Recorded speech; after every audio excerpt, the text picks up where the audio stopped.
3000 dancers, singers and entertainers எல்லாரும் ஒரே இடத்துல கூடியிருக்கிறாங்க. எதுக்கு தெரியுமா?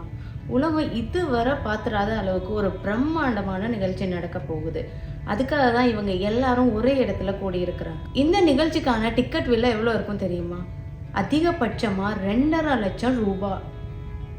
ஆமாங்க, 2024க்கான summer Olympic opening ceremony July 26, அதாவது இன்னைக்கு பிரான்ஸ் தலைநகரமான பாரிஸில் நடக்க போகுது.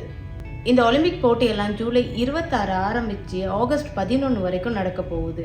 இதுக்கு முன்னதாக 1900 மற்றும் 1924 பிரான்ஸ் தலைநகரமான பாரிஸில் இந்த ஒலிம்பிக் போட்டியெல்லாம் நடந்திருக்கு.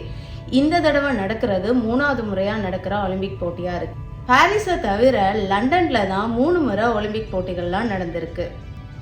ஒலிம்பிக் தொடக்க விழா எப்போவுமே மெயின் அத்லெட்டிக் ஸ்டேடியமில் நடக்கிறது தான் வழக்கம். வழக்கத்திலிருந்து சற்று மாறி இந்த தடவை என்ன பண்ணுறாங்க அப்படின்னா, ஸ்டேடியத்துக்கு வெளியில் இந்த தொடக்க விழாவை ஆரம்பிக்க போகிறாங்களாம்.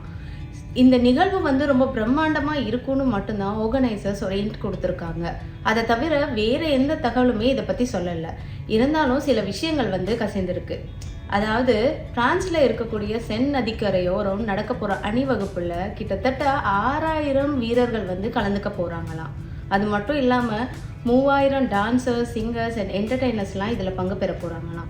இந்த போட்டி 12 பிரிவுகளாக நடக்க போகுதுன்னு சொல்கிறாங்க. இந்த வருடத்துக்கான மிகவும் பிரம்மாண்டமான இந்த ஸ்போர்ட் ஈவெண்ட் இந்திய நேரப்படி ஜூலை 26 இரவு 11 மணிலேருந்து ஆரம்பிக்கிறதா சொல்கிறாங்க. அதாவது இன்னைக்கு நைட்டு 11 மணிலேருந்து நீங்கள் இந்த ஒலிம்பிக் தொடக்க விழா பார்க்கலாம்.